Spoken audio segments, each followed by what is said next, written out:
আসসালামু আলাইকুম। আমি জয় বলছি। আপনারা জানেন যে গত ১.৫ বছর ধরে এই অবৈধ ইউনূস সরকার অবৈধভাবে ক্ষমতা দখল করে আছে। গত ১.৫ বছরে তারা আমাদের অর্থনীতি শেষ করে দিয়েছে। গত ১.৫ বছরে বাংলাদেশে কোনো আইন শৃঙ্খলা নেই। যত জঙ্গিদেরকে আমাদের আওয়ামী লীগ সরকার গ্রেফতার করেছিল তাদেরকে তারা জেল থেকে ছেড়ে দিয়েছে। স্বাধীনতার চেতনা তারা চেষ্টা করে মুছে ফেলছে, বাংলাদেশের ইতিহাস মুছে ফেলছে। তারা বঙ্গবন্ধু বাসা, যেই বাসা, সেই ঐতিহাসিক ৩২ নম্বর বাসা যেখান থেকে আমাদের স্বাধীনতা ঘোষণা হয়, সেই বাসাকে তারা ধ্বংস করে ফেলেছে।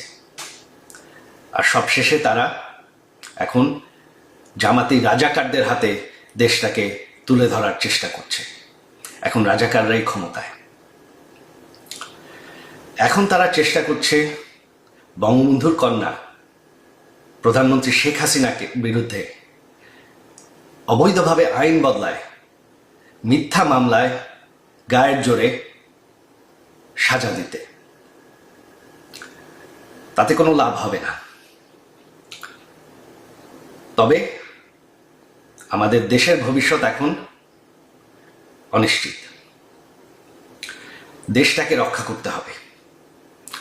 আপনারা যদি এই ভয়ঙ্কর পরিস্থিতি থেকে বের হয়ে আসতে চান, আপনারা যদি চান যে বাংলাদেশ আবার সেই উচ্চ অর্থনীতিতে পরিণত হতে থাকুক, আপনারা যদি চান যে বাংলাদেশে আইন শৃঙ্খলা থাকে, বাংলাদেশে জঙ্গিবাদ না থাকে, বাংলাদেশে রাজাকাররা যাতে ক্ষমতায় ফিরে না আসে, যাতে আমাদের স্বাধীনতার যুদ্ধ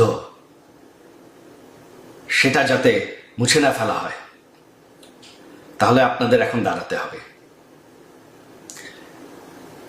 আপনারা জানেন ১৩ তারিখ আগামী পরশুদিন আমরা ডেকেছি ঢাকা অবরোধ।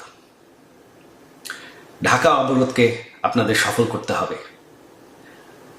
আমার অনুরোধ আপনাদের প্রতি যে আপনারা কেউ, এরা গায়ের জোরে চেষ্টা করছে, তবে আপনারা কেউ কাজে যাবেন না। ছাত্রছাত্রীরা স্কুল কলেজে ক্লাসে যাবেন না। দোকানপাট, বাস, রিক্সা সব বন্ধ রাখবেন। এরা গায়ের জোরে চেষ্টা করছে দমন করতে, তবে ভয় পাওয়ার কিছু নাই। আপনারা যদি বাসায় থাকেন, এরা আপনাদের কিচ্ছু করতে পারবে না। দেশটাকে বাঁচানোর জন্য এটাই এখন পথ। আপনারা যদি না চান যে রাজাকারদের হাতে দেশ চলে যাক, বাংলাদেশের ইতিহাস মুছে ফেলা হোক, বাংলাদেশ, যেই বাংলাদেশ আমরা ভালোবাসি সেটা শেষ হয়ে যাক, তাহলে এখনই সময়। এই অবৈধ সরকারের আর বেশি সময় নাই, এদেরকে ভয় পাওয়ার কিছু নাই। আর আমার শেষ অনুরোধ আইন শৃঙ্খলা বাহিনীদের পক্ষে যে এই সরকারটি অবৈধ, সম্পূর্ণভাবে অবৈধ। তারা, এই সন্ত্রাসীরা পুলিশকে হত্যা করেছে, আইন শৃঙ্খলা বাহিনীকে হত্যা করেছে, আপনাদের ভাইদেরকে হত্যা করেছে, তাদের কোনো বিচার করতে দেয়নি। আপনারা আমাদের নেতাকর্মীদের নির্যাতন করবেন না। এই সরকারকে আমরা সরাবো। এই সরকার আর বেশি দিন টিকবে না।